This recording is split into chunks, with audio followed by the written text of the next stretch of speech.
I've never broke this before.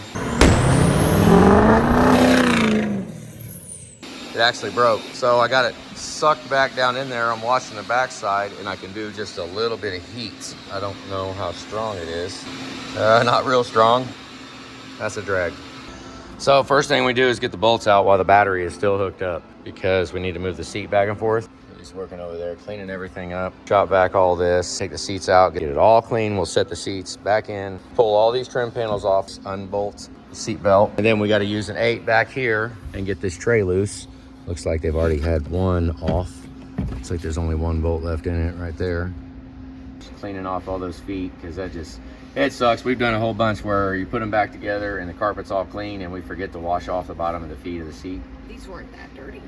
Yeah, this truck actually is pretty clean. It's just got vacuum dirt. Yeah. This guy right here, go ahead and pull this up out of there and it's a lot easier to vacuum. Now you can vacuum the whole thing, get underneath there, vacuum under it. The ones that are really, really dirty, I will wash. This still has a little shininess in it. See, it still looks clean. When the trucks come in and they're completely caked with dirt, like gravel road driving, stuff like that, it will not look like this. So since Ron's looks like this, we can just vacuum it, give it a good wipe off. It's actually good. We don't need to get the whole thing wet to wash it. Because when they are gravel dusted, just nasty freaking trucks, I'll wash the whole freaking inside of the truck, wash underneath the carpet, try to get all of it looking good. This one does not appear to be that freaking nasty. Oh crap, it's on now. We're draining coolant. Got the bumper off. So we've got one spinning here. Let me throw a little heat just up there in it real quick. Julie's gonna hit it with the impact. All right, hit it.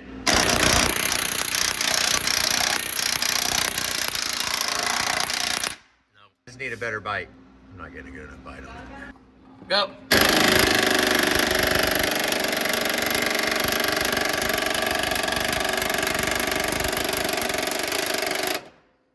Big impact. That sucker's on there. Smart fella would probably spray something on it. Put it all the way in there and I'm prying it down to me. Go.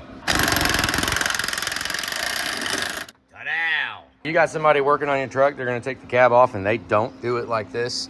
They don't make it so you can easily get to the bolts. Then, I mean, you really don't even want them working on your truck. Okay, this lower radiator clamp, same with the upper clamp. That is not a factory one. Okay, so never mind. But if you have a factory clamp on there, WD-40 for you, even trying to loose it up. You will destroy the factory clamp trying to take it off if you do not WD-40 it. The transmission fluid has lost its redness, starting to get a little dark, so might as well go ahead and do transmission service. Okay, you got this line right here that you disconnect, and then you got the driver's side radiator line. Try to get some of that fluid out, still dripping a little bit. The more we get out of there, the less it'll drip on us, and then we'll cap it because the caps always fall off. So when a cap falls off, let's just not have a whole crap load of transmission fluid behind it. We'll have the cap in it just in case, but it's still empty on the inside, so that's what we do. Ron wanted to see what kind of work was done on this because it's got 100 miles on it since it has left a place to have studs done. This is 100 miles. You saw the clean cut 6.0 build, it had 15,000 miles on it. This is 100 miles after a stud job was done. Everybody and their mama says, oh, we specialize in those. Yeah, we work on those. Be careful. I mean, you got crap like this.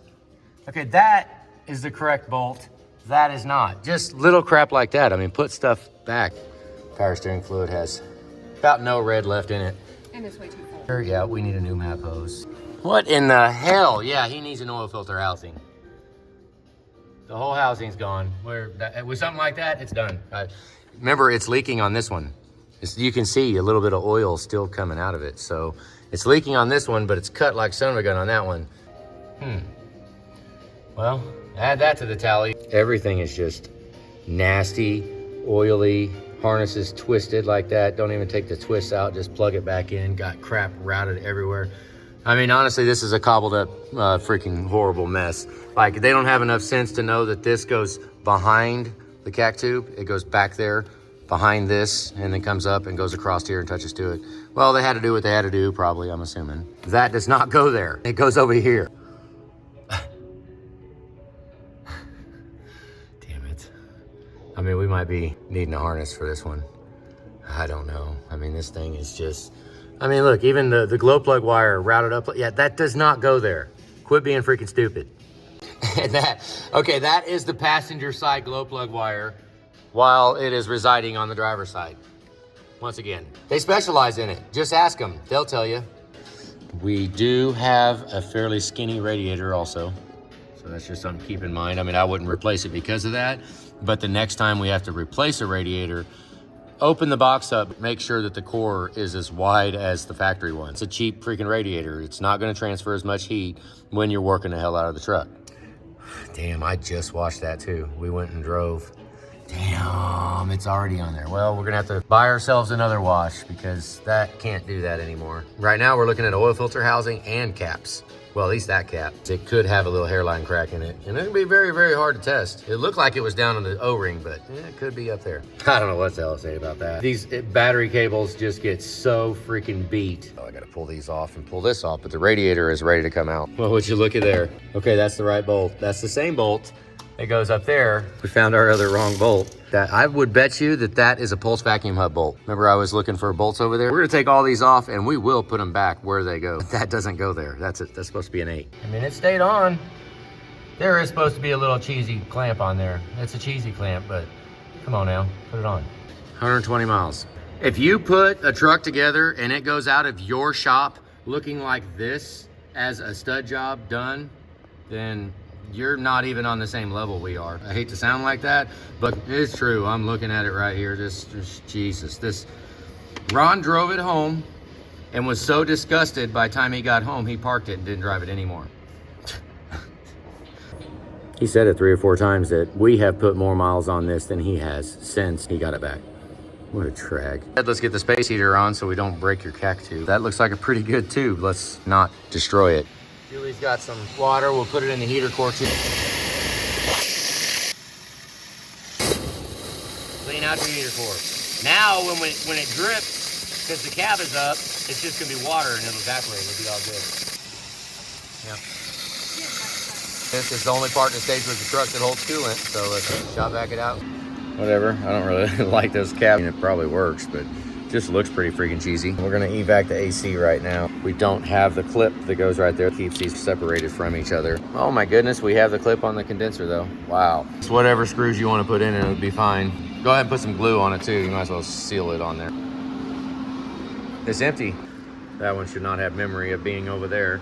And I mean, that should be straight up and down, guys. Yeah, it should be, and it's just not. Once that thing starts to hit a vacuum, that's when I take the bolt off and pull this apart. I've never had it explode out on me when you do it like that. That's a pretty good old gouge. Oh, there's clean cut fired up. The orifice tube is right inside of there. That one just goes back to the condenser. It's just a short line. I don't know. I think it seems to be okay and sealed. So just whatever size bolts they want to put on there will be fine. That is just, they found that and put it on the condenser. Okay. That actually goes in the boneyard. We're not putting that back in to get the right one. Those are all plugs that come when you buy these hoses. Put plugs in everything. If it's a good system and you put those caps on, don't let the moisture from in the shop get into the system. I mean, it was working. They made it happen. Yeah, they made it happen. Okay, me personally, I absolutely despise that cover right there. I went out to the boneyard and got me a battery handle so that we can carry this like we're supposed to. I don't like covering them up. I don't know. What do you think? Tell me your thoughts. Just in case you're trying to squeeze your radiator out, you can squeeze it out with the fan shroud. You could take the fan shroud out individually and take the radiator out afterwards.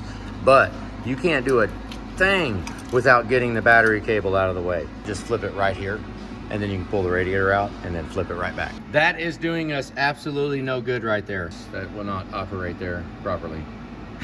There's actually a place that goes. Is it off? It's bent now too then, huh? Yeah, it's Oh yeah, it's got shitty memory now. They pretty much hose the hell out of that. So we'll just heat it up. We can heat it with a torch.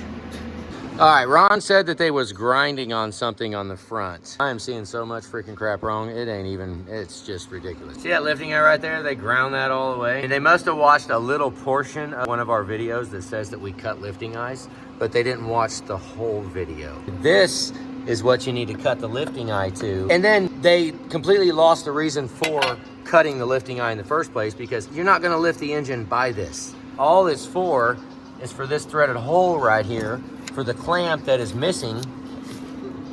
So they cut the lifting eye and then didn't even bother to put the clamp back on to hold the fuel lines where they need to be. Okay, yeah. And since they did that, they cut it because of chafing issues, I'm assuming, or they didn't have, I don't know what the heck they did it for. Probably to get the fuel line down through there with the thermostat on. Show why it needs that, because look, it's rubbing on the radiator hose.